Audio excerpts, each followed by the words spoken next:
Ipagpasalamat natin sa Panginoon ang lahat ng mga biyaya na ibinigay niya sa atin. Salamat sa Diyos, buhay pa tayo.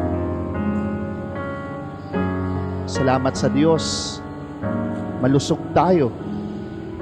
Salamat sa Diyos, bagamat may mga pagsubok, nakakaraos, na itataguyod, hindi sumusuko. Lord God, salamat po sa lahat ng mga biyaya na ibinibigay ninyo sa amin. Tulungan po ninyo kami palagi, gabayan po ninyo kami palagi, ingatan po ninyo kami palagi.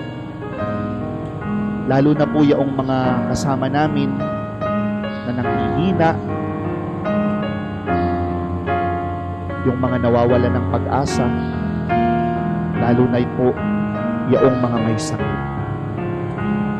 Gabayan po ninyo kaming lahat at dalhin sa kung saan kami nararapat.